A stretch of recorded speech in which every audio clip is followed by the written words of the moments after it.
सारंगजी, महायुतीतल्या इतर दोन घटक पक्षांचे नेते वारंवार दिल्लीत जात आहेत. भाजपा पक्षश्रेष्ठींची बैठक घेत आहेत.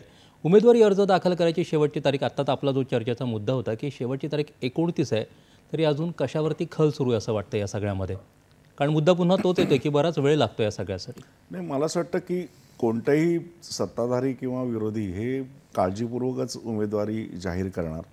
त्यात आत्ता असं आहे की लोकसभेच्या निवडणुकांमध्ये महायुतीला जो काही फटका बसला महाराष्ट्रामध्ये, त्यामुळे ते जास्त सावध आहेत. आपण जर आत्ताचे जाहीर झालेले सगळे जर उमेदवार पाहिलेत, भाजपचे, अजित पवारांच्या राष्ट्रवादीचे, तर आपल्या लक्षात येईल की फार धक्कातंत्र त्यांनी वापरलेलं नाही आहे. म्हणजे जे जुने आमदार आहेत त्यातले बहुतेक सगळे पुन्हा तिकीट त्यांना मिळाले. म्हणजे लोकसभेच्या वेळेला असं झालं होतं की अनेकांना काढून दुसऱ्यांनाच द्यायचं, मग ते सगळं गोंधळ होतो आणि नवीन माणसाबरोबर कार्यकर्ते जुळायला वगैरे वेळ लागतो. तसं आत्ता त्यांनी केलेलं नाही.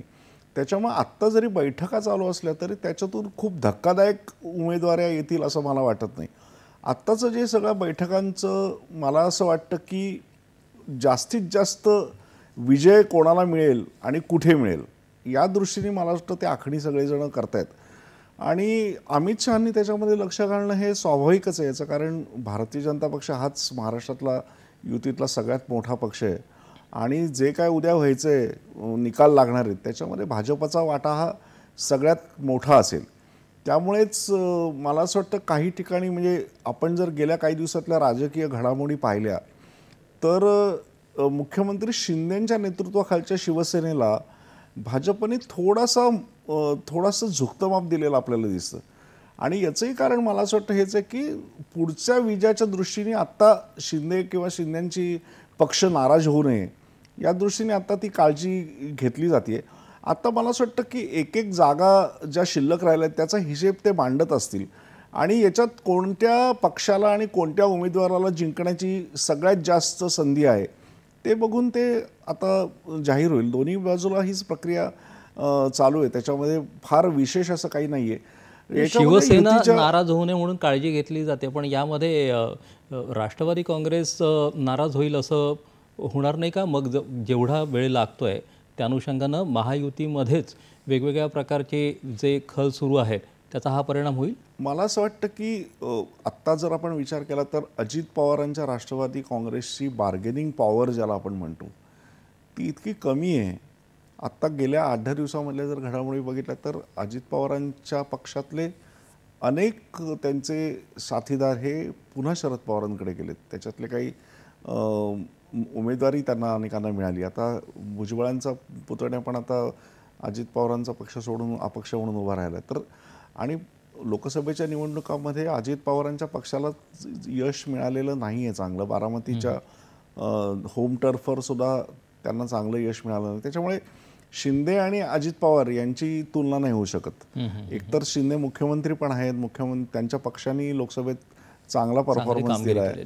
अजित पवारांनी तितका दिलेला. अजित पवारांना आता ही आत्ताची निवडणूक ही अजित पवारांना एक संधी आहे आणि अजित पवारांच्या पक्षाने जर चांगला परफॉर्मन्स दिला आता तर त्यांचं युतीतलं स्थान हे काही प्रमाणात बळकट होऊ शकतं.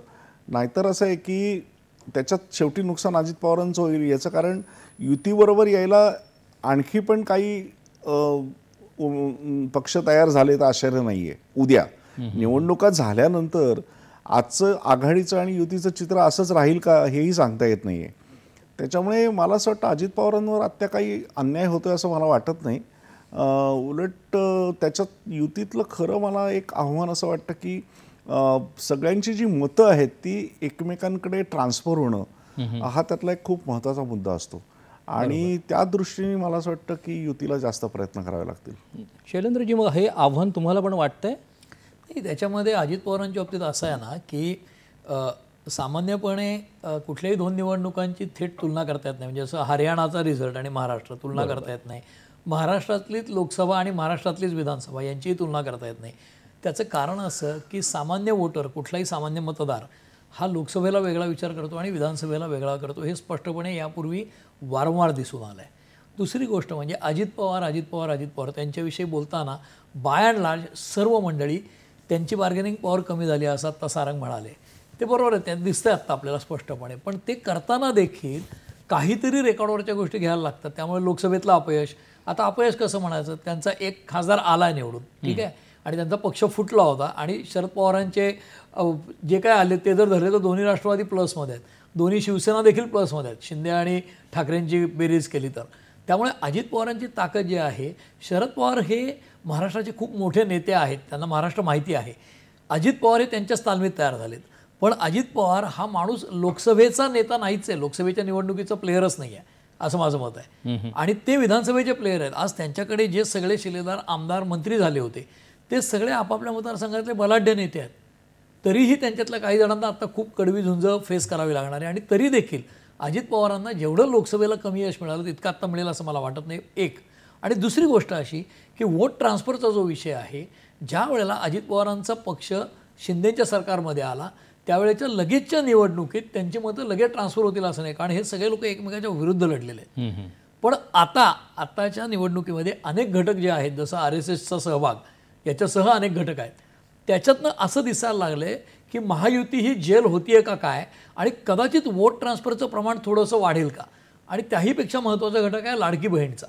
त्यामुळे त्याच्याबद्दल कोणालाच अंदाज नाही. म्हणजे सर्व नेते साशंक आहेत की लाडकी बहीणचा परिणाम युतीच्या बाजूने होईल का नाही, आणि झाला तर तो धोधो होईल, कदाचित होणार नाही, माहीत नाही आपल्याला. पण अजित पवारांचा परफॉर्मन्स लोकसभेत झाला तितका कमी होणार नाही. त्यांना झुकतमाप नाही आता एकनाथ शिंदेंना आहे, कारण एकनाथ शिंदेंची इमेज या राज्याचे मुख्यमंत्री असल्यामुळे आणि या सगळ्या योजनांचे शेवटी करते फायनल बॉस मुख्यमंत्री आहेत, त्यांना श्रेय मिळणारच आहे. म्हणूनच मुख्यमंत्री लाडकी बहीण योजनेसह अनेक योजनांचे लाभ मिळून एकनाथ शिंदेंची प्रतिमा जास्ती उजळ आहे आज.